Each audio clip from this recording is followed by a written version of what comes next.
Fuiste creado para conocer y disfrutar a Dios. Fuiste llamado a estar en comunidad para que llegues a ser todo lo que Dios desea que seas. Dios te diseñó con un propósito para que pudieras ser la diferencia en este mundo. Y existimos para guiarte en este viaje. Graceway. Hola amigos, ¿qué tal? Bienvenidos a este estudio sobre el Evangelio de Juan. Estamos en el capítulo 4. Pero primero vamos a hablar un poco de estos momentos de crisis en la vida de uno.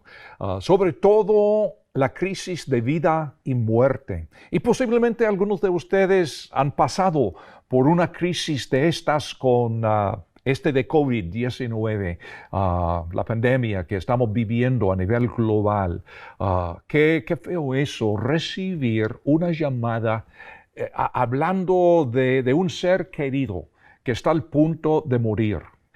Yo recuerdo cuando nació nuestra primera hija, hace más de 45 años atrás, pero mi señora y yo estuvimos esperando 9 meses para llegar a este día de alegría, de asombro, el nacimiento de nuestra primera niña.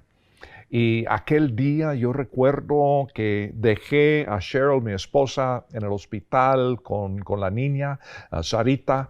Y el día siguiente yo fui a trabajar un tiempo para visitarles en la tarde en el hospital, pero esa mañana acabo de haber llegado a la oficina y recibo una llamada de mi señora y me dice, mira, tienes que venir ya, porque el médico dice que algo está mal con la niña y están hablando de cirugía y no sé qué. Fui corriendo al hospital, por supuesto, y recuerdo esos momentos de trauma, pensando, la mente corriendo por todos lados. Gracias al Señor, cuando llegué, pues es cierto, algo andaba mal, no sabían qué.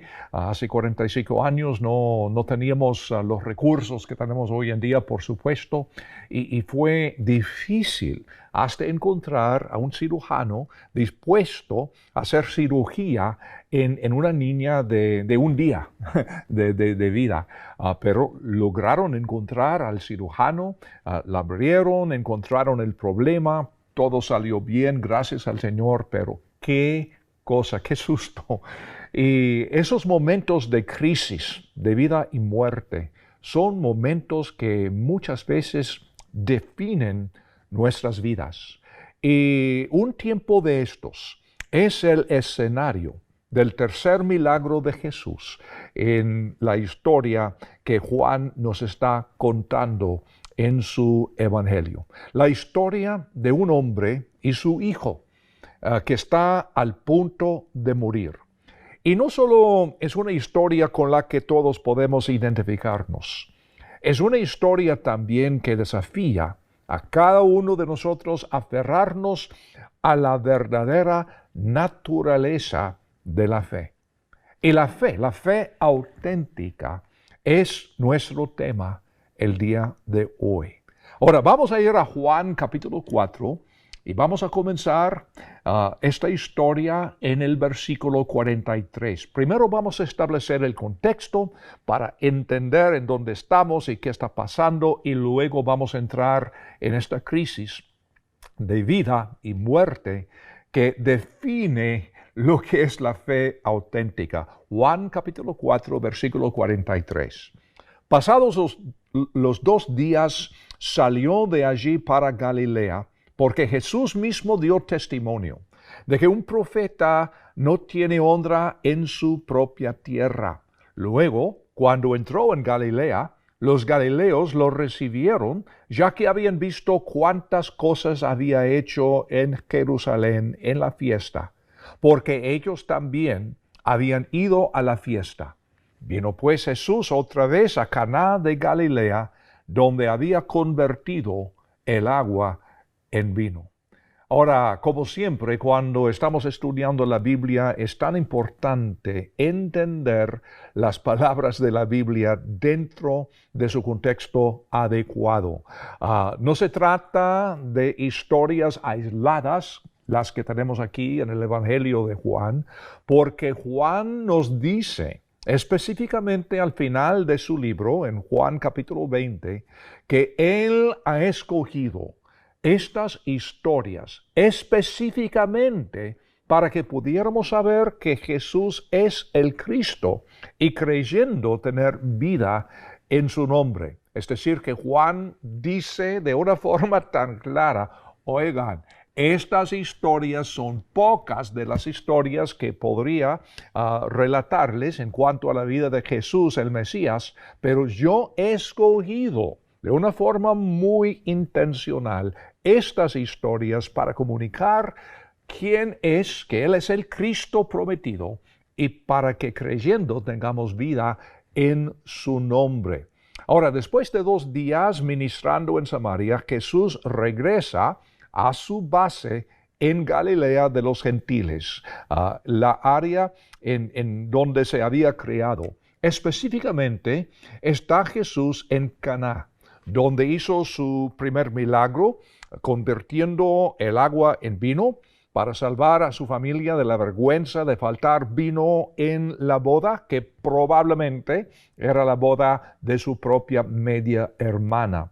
Y todo el mundo, dice Juan, está hablando de lo que Jesús había hecho en el templo durante la Pascua. ¿Y cómo lo saben? Porque muchos de Caná también han estado en Jerusalén en estos días de fiesta y entienden perfectamente bien el significado de lo que hizo Jesús cuando entró en el templo en este tiempo de fiesta y lo limpió durante, me imagino, varias horas, limpiando el templo de los cambistas, de todo lo que estaba sucediendo ahí que no estaba de acuerdo con la palabra del Señor. Y el versículo 45 que hemos visto acá nos dice que los galileos lo recibieron habiendo visto lo que hizo. Pero la pregunta es, entonces, ¿por qué el versículo 44 menciona aquel proverbio acerca de que un profeta no tiene honor en su propio país? Es interesante notar que este mismo proverbio se menciona en Mateo, Marcos y Lucas también, pero en el contexto de aquel tiempo cuando Jesús entró en la sinagoga de Nazaret para anunciar su ministerio mesiánico. Ahora, en aquel entonces, las personas en la sinagoga de Nazaret aquel día ven y escuchan lo que Jesús está diciendo. Sin embargo, ¿cómo podría ser este Jesús de Nazaret el Mesías? Lo han conocido toda su vida.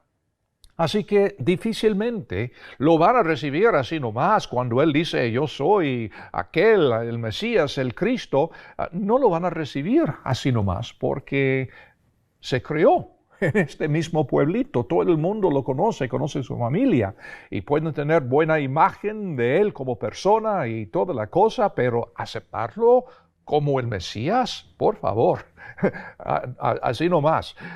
Pero Jesús sabe que los galileos en Caná también simplemente, de una forma igual, no comprenden quién es Él. Ahora, todo el mundo está fascinado con su audacia en el templo, aquel día en la Pascua cuando lo limpió, y también todo el mundo está hablando de convertir el agua en vino en Caná durante la boda, pero igualmente, ¿será Él el Mesías? No, yo creo que no. ¿Cómo es posible? Este es Jesús de Nazaret. ¿Cómo puede ser Él el Mesías? Ahora, aquí tenemos un principio muy importante para este estudio. Una aceptación superficial de Jesús a corto plazo no es lo mismo que un compromiso de por vida con Él. Y esto es lo que es necesario. Sus palabras en Samaria acerca de la comida espiritual que sus discípulos no podían entender, o cuando hablaba con la mujer samaritana acerca del agua que uno podría beber y nunca más tener sed, por supuesto, muchas personas están fascinadas con Jesús, pero lejos de una transformación como la que el Mesías ha prometido. Y en este estudio, esto va a ser muy importante. O sea, entender que Jesús es Dios encarnado y no simplemente un rabí radical, controvertido, todo esto. La cuestión básica con que tenemos que lidiar, ¿qué es tener fe? ¿Qué dices tú? ¿Qué es tener fe? ¿Es para obtener algo de Jesús? ¿Un milagro? ¿Una sanidad quizá? ¿Esto es tener fe? ¿Es poner a Jesús de mi lado contra mis enemigos? Sería muy conveniente, pero ¿esta es la fe auténtica? ¿Qué significa? De veras, ¿qué significa? ¿Qué dices tú tener fe en Jesús? Ahora, no me hablas, por favor, de haber levantado la mano en una reunión evangelística o haber orado una pequeña oración en una ocasión hace tantos años, que todo esto puede ser cierto, pero un momentito. A fondo, ¿qué es tener fe auténtica en Jesús? ¿Cómo se ve? ¿Cómo es? ¿Cuáles son las consecuencias de esto? Pues todavía no estoy listo para responder a esta pregunta, pero puedo decirte esto. La fe auténtica casi siempre nace de una crisis, una de estas crisis de vida y muerte. Un hombre oye que Jesús ha regresado a Galilea. Él está en Capernaum y su hijo está al punto de morir. Jesús está en Caná, a unos, 30 kilómetros de distancia, al menos un viaje de 8 horas de a pie, y no hay manera de que su hijo pueda sobrevivir a tal viaje. Pero si este hombre pudiera llegar allí, llegar a Jesús y hacer que Jesús regrese con él a Capernaum, y si es posible llegar a tiempo, entonces posiblemente, me imagino que esto es lo que aquel señor está pensando. Y esto es lo que les digo, es el tipo de crisis que da lugar a la fe verdadera, la fe auténtica.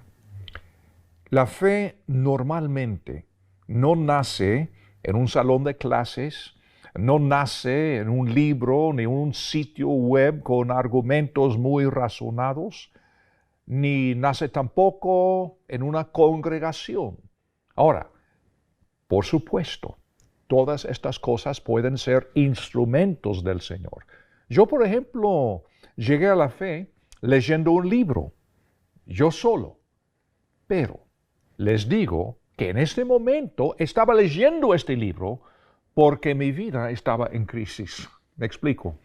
O sea, la crisis es lo que nos impulsa a Jesús. Acudimos a Él porque tenemos alguna necesidad aguda.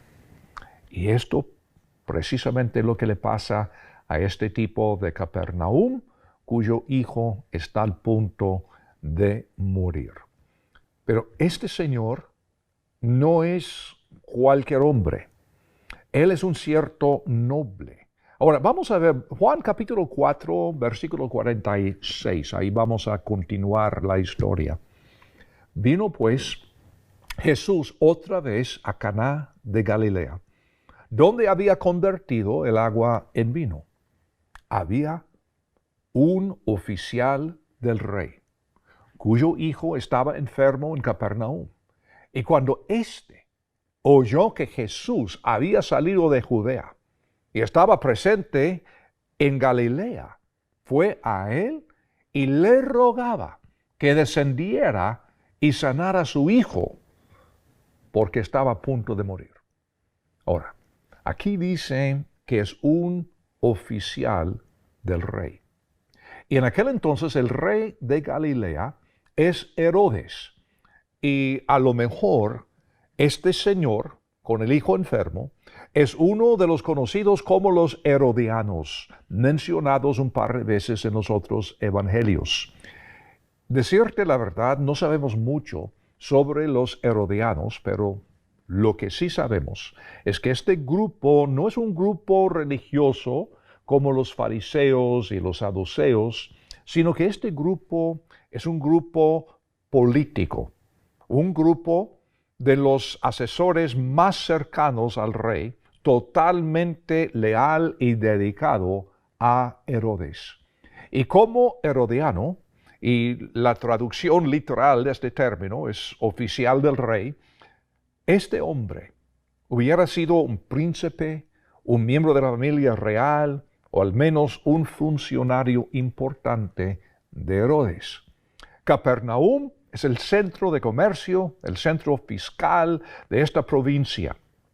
Y además, el rey Herodes mantiene un gran palacio aquí en este lugar que ocupa con bastante frecuencia.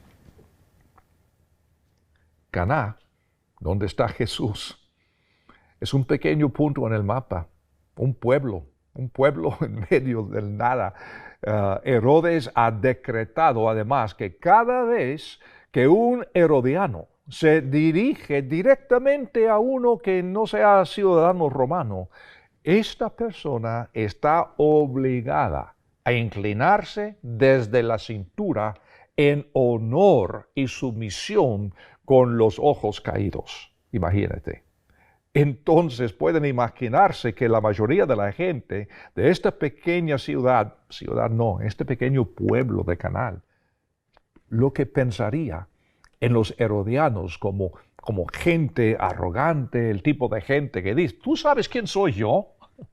Me imagino que esta es la imagen que muchos de los habitantes en Caná tendrían en la presencia de un herodiano. Así que, imagínate la reacción. Mientras este hombre y su séquito pasan entre la multitud, acercándose a Jesús aquel día. Obviamente tienen prisa, no están trabajando con mucha pompa y ceremonia, pero muy aprisa, están pasando por la multitud buscando a Jesús, y ahora este señor da a conocer su negocio así nomás, diciendo que su hijo está a punto de morir. Y el Señor contesta en versículo 48. Entonces Jesús le dijo, a menos que vean señales y prodigios, jamás creerán.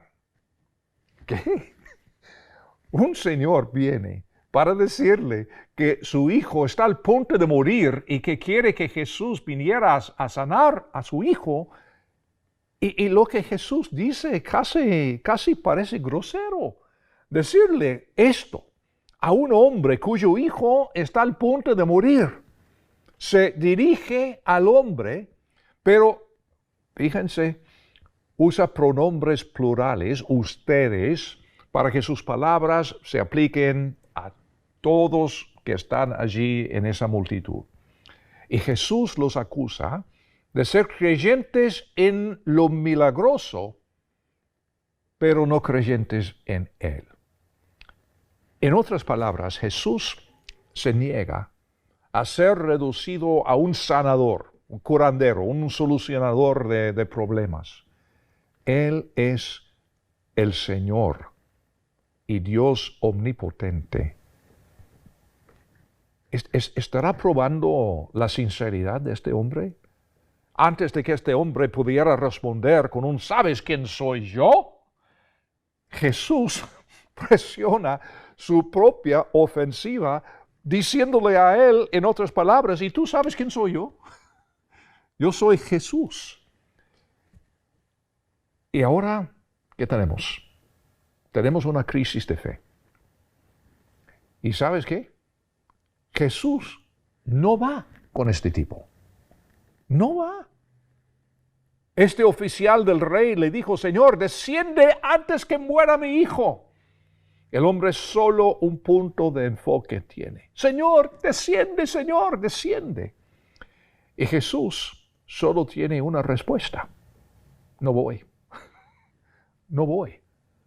Pero Jesús, como siempre lo hace, mantiene la esperanza cuando le dice en el versículo 50, ve, tu hijo vive.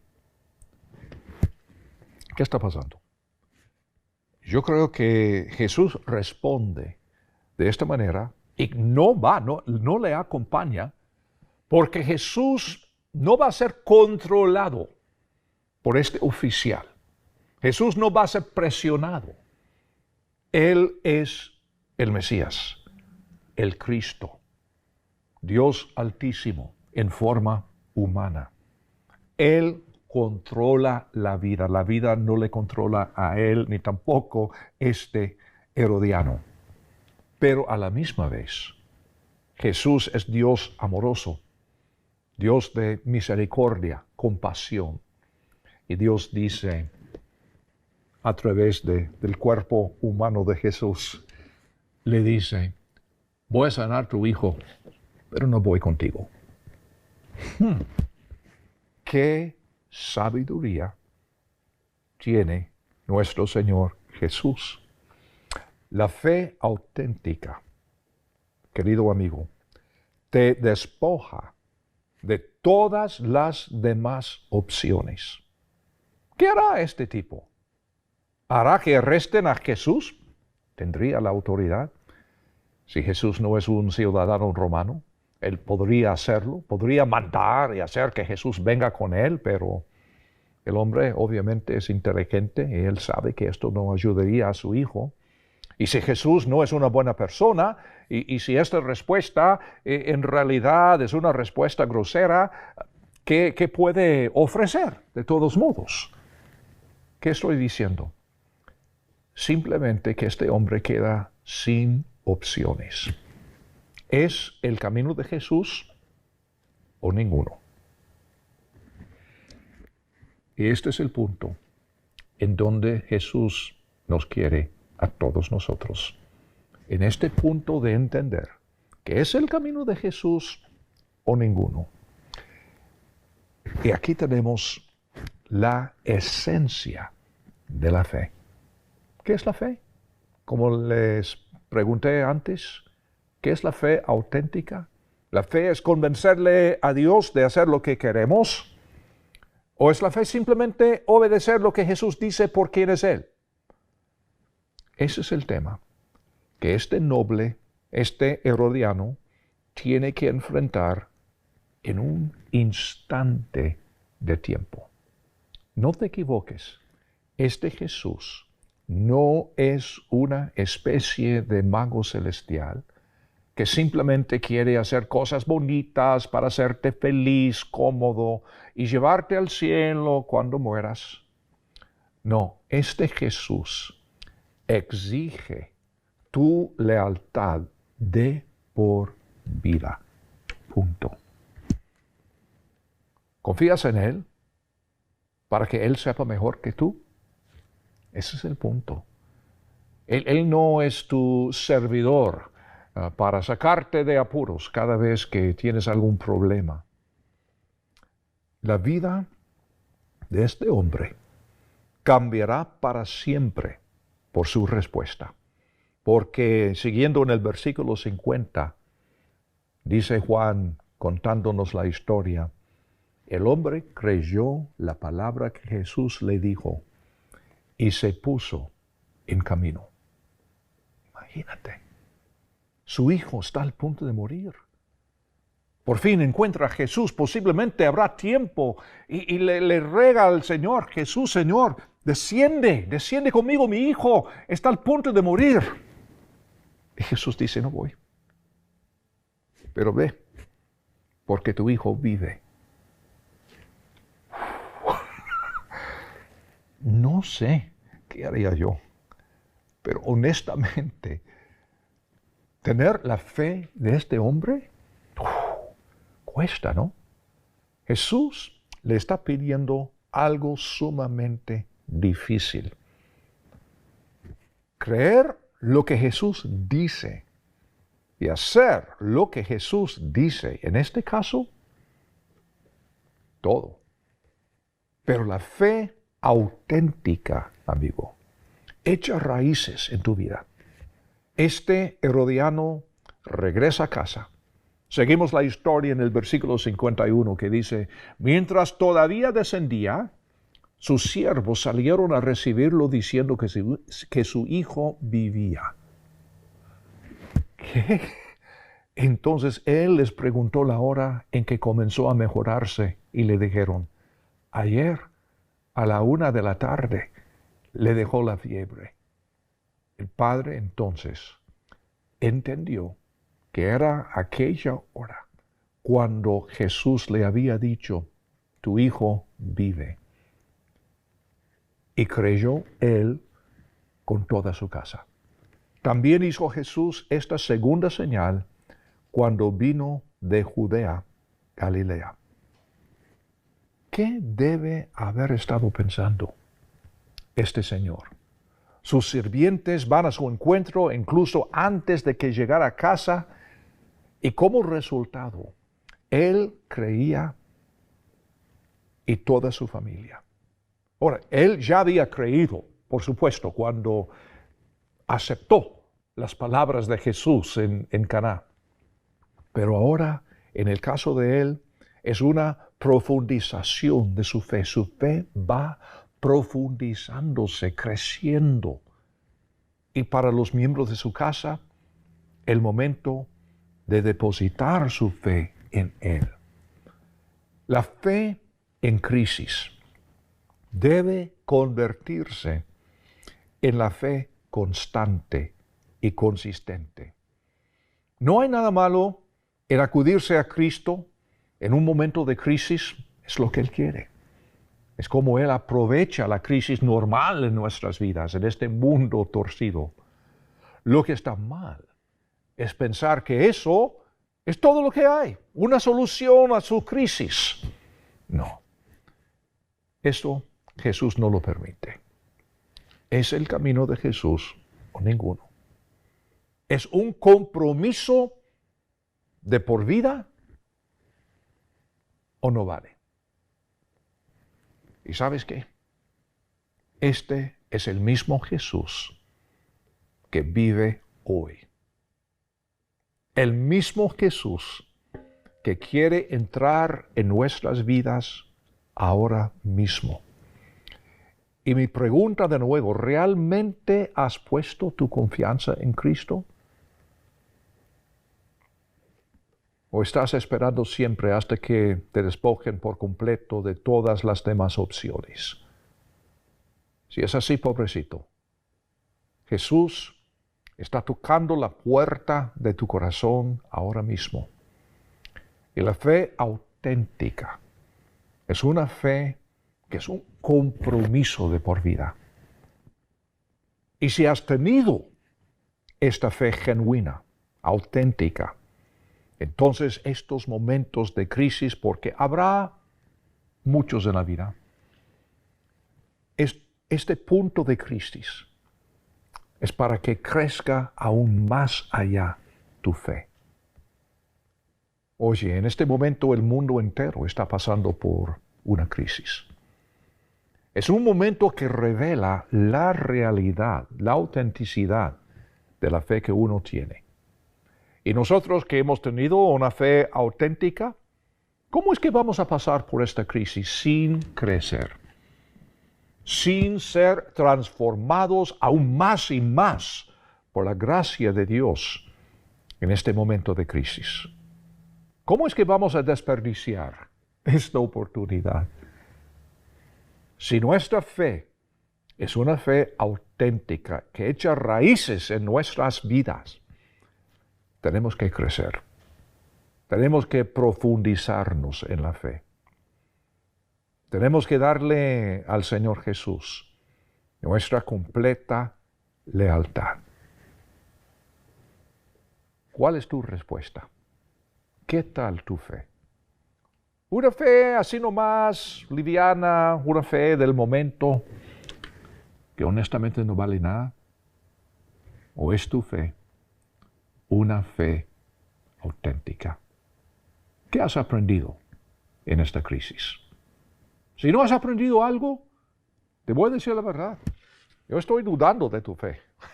Estoy dudando de que sea auténtica. Yo no tengo la autoridad para decir que es o que no es.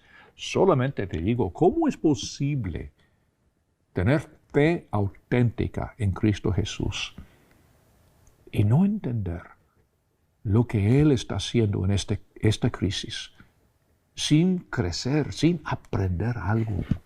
Si te doy un papelito, ¿podrías apuntar así nomás 3 lecciones que has aprendido? 3 cosas que has experimentado como consecuencia de esta crisis global. Ay, hermano, la fe auténtica, algo tan precioso. Y espero que esa fe es la fe que tú tienes. Bueno, vamos a seguir adelante en la próxima ocasión en este estudio de Juan. Gracias por acompañarme en el día de hoy y estoy esperando verte en el siguiente estudio. Que el Señor te bendiga.